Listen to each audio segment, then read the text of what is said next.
Suami zolim dan peselingkuh. Nah, berubah jadi bucin setelah istri mau mempraktekkan ini. Gimana caranya? Baik, simak video ini sampai tuntas.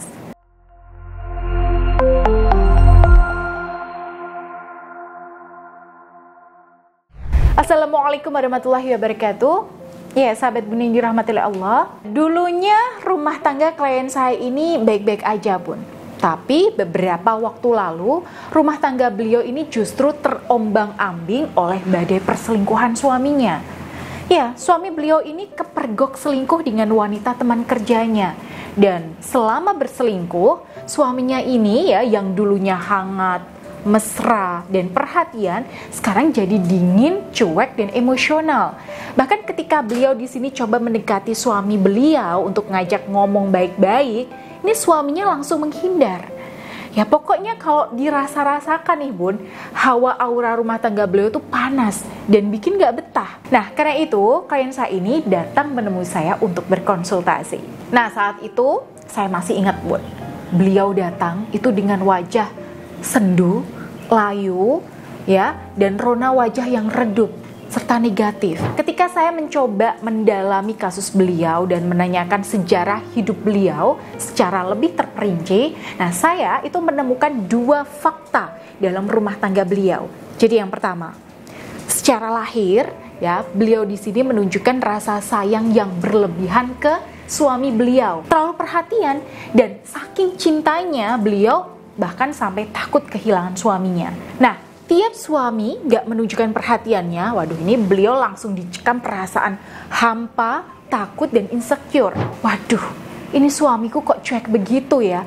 Kok dingin begitu ya? Jangan-jangan apa ada wanita lain nih? Dari rasa curiga yang tidak beralasan ini, akhirnya secara tindakan beliau melakukan hal-hal yang membuat suami itu jadi gak nyaman. Mulai dari sering nih ngecekin HP suami, menginterogasi suami dan sebagainya.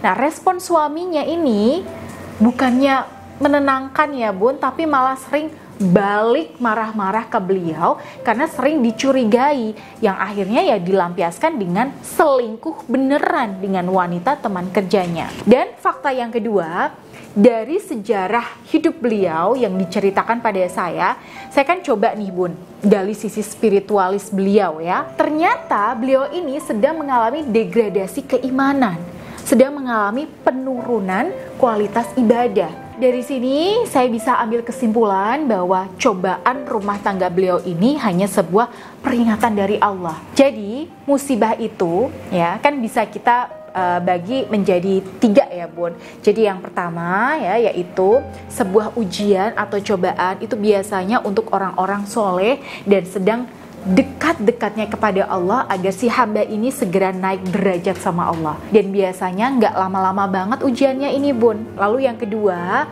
musibah itu sebagai peringatan.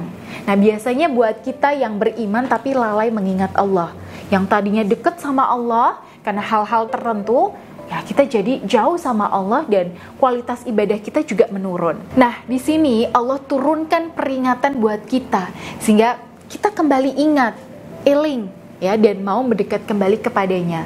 Karena Allah itu sangat pencemburu kalau ada hambanya yang beriman ya tapi menjauhinya dan malah asyik dengan hal-hal selainnya. Ya dalam potongan surah Toha ya Allah bahkan berfirman, barang siapa yang berpaling dari peringatanku, maka sesungguhnya baginya kehidupan yang sempit. Nah, lalu yang ketiga, musibah itu berlaku sebagai azab.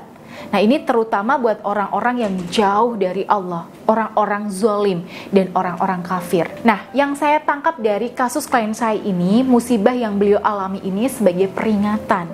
Ya, yang namanya peringatan itu kan ya tentu saja supaya kita mau mendekat kembali kepadanya, kan begitu ya Bun. Nah artinya kalau beliau di sini masih pakai cara-cara lahiriah ya tanpa memperbaiki kondisi batiniah beliau, tanpa memperbaiki ibadah beliau, ya kondisi rumah tangga beliau juga akan gitu-gitu aja, nggak ketemu solusi.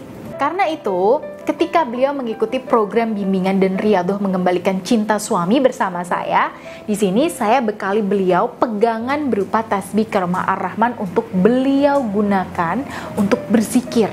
ya mengingat Allah, sehingga hati beliau di sini lebih tentram dan aura beliau juga kembali jernih. Di program bimbingan ini saya juga minta beliau untuk memperbaiki lagi hubungan beliau dengan Allah dulu. Ya, karena bisa jadi di balik perubahan sikap suaminya ini Allah menitipkan pesan cinta untuk beliau supaya kembali dekat sama Allah. Oke, urusan suami urusan nanti.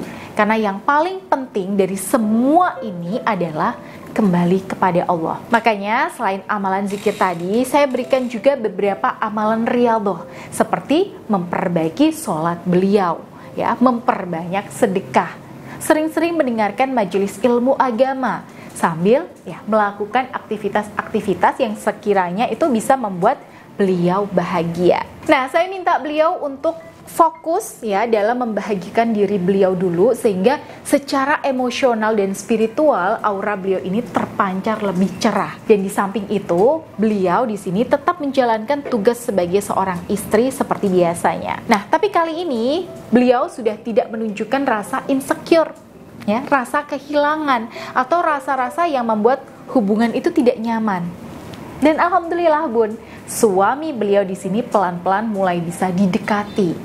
Ya, hubungan mereka juga mulai membaik dari hari ke hari. Ya, insya Allah minggu ini saya ada sesi konseling yang ketiga, Bun. Nah, kita bantu doakan ya, Bun. Semoga ada kabar baik lainnya. Dan mudah-mudahan rumah tangga beliau juga kembali harmonis.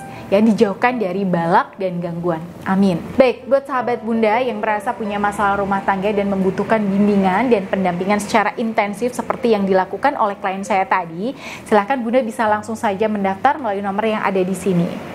Dan saya Bunda Ayu, wabillahi taufiq wal hidayah. Wassalamualaikum warahmatullahi wabarakatuh.